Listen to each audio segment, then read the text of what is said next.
జై శ్రీరామ్. 2022 నుంచి 2026 జూన్ వరకు మొత్తం 21 ప్రెడిక్షన్స్ అనేవి ప్రూవ్ అయ్యాయి.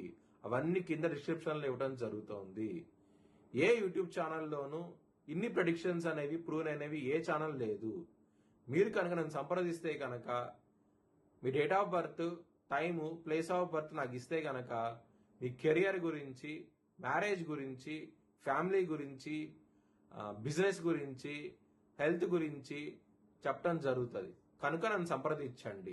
ధనస్సు రాశికి అధిపతి గురువు. ధనస్సు రాశిలో మూలా 4 పాదాలు, పూర్వాషాఢ 4 పాదాలు, ఉత్తరాషాఢ 1వ పాదం ఉంటది.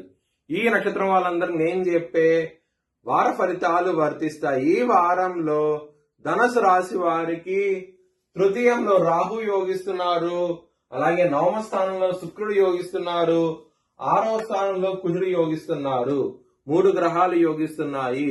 అర్ధాశ్రమ శని నడుస్తోంది కాబట్టి నల్ల నువ్వులు బ్రాహ్మణుడు దానం చేయండి, మంచి ఫలితాలు ఉంటాయి. సుబ్రహ్మణ్య స్వామి టెంపుల్ కి వెళ్ళండి, ఇంకా మంచి ఫలితాలు చూస్తారు. శనివారం రోజున ముఖ్యమైన పనులు స్టార్ట్ చేస్తే కనుక ఖచ్చితంగా విజయం సాధిస్తారు. మంగళవారం, బుధవారం, గురువారం రోజుల్లో మాత్రం వ్యతిరేకత ఫలితాలు ఉన్నాయి కాబట్టి ముఖ్యమైన పనులు స్టార్ట్ చేయకండి. ఇబ్బందులు కొని తెచ్చుకున్న వాళ్ళు అవుతారు. వాయిదా వేసుకోండి. ముఖ్యమైన పనులు స్టార్ట్ చేయాలనుకుంటే కనుక మంచి ఫలితాలు ఉంటాయి. ధనుసు రాశి వారికి అర్ధాశ్రమ శని నడుస్తోంది, ఇబ్బందులు ఉంటాయి. చాలా జాగ్రత్త అంటూ ఎక్కువ తీసుకుంటే కనుక మంచి ఫలితాలు ఉంటాయి. ముఖ్యంగా వృత్తిపరంగా, అలాగే బ్యాంక్ లోన్స్ విషయాల్లోనూ చాలా జాగ్రత్తగా ఉండండి. ఇబ్బందులు ఉంటాయి. ఆరోగ్య సమస్యలు కూడా వచ్చే అవకాశం ఉన్నది కాబట్టి చిన్నపాటి సమస్య అయినా ముఖ్యంగా డాక్టర్ దగ్గరికి వెళ్లి చూపించుకోండి, మంచి ఫలితాలు ఉంటాయి. వృత్తిపరంగా, బిజినెస్ పరంగా ఇబ్బందులు ఉంటాయి. చాలా జాగ్రత్తగా ఉండండి. ధనుసు రాశి వారికి సమస్యలు అధికంగా ఉండే అవకాశం ఉంటది. దక్షిణామూర్తి స్తోత్రపారాయణం చేసుకోండి, మంచి ఫలితాలు ఉంటాయి. అలాగే మ్యారేజ్ పరంగా చాలా బాగుంటది. కొంచెం జాగ్రత్తగా ఉండండి. మీ పార్ట్నర్ డామినేషన్ అనేది ఎక్కువగా ఉంటది ఈ వారంలో. దాని మూలంగా సమస్యలు వచ్చే అవకాశం ఉంటది.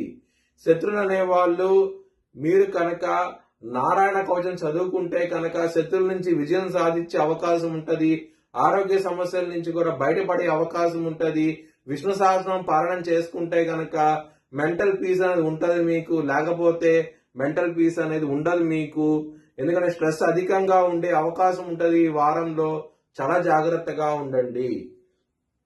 కుటుంబాధిపతి అయిన శని 4వ స్థానంలో ఉన్నారు. అర్ధాశ్రమ శని నడుస్తోంది కాబట్టి ఆదాయానికి మించిన ఖర్చులు ఉంటాయి. చాలా జాగ్రత్తగా ఉండండి.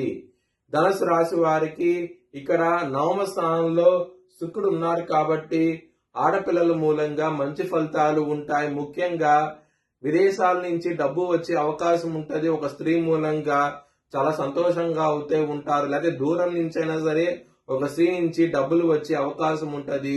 చాలా ఆనందంగా అవుతే ఉంటారు. మీ భవిష్యత్ వివరాల కోసమై హెచ్ఎల్ఎన్ జ్యోతిష్యాలను సంప్రదించండి. Please like, share and subscribe my channel.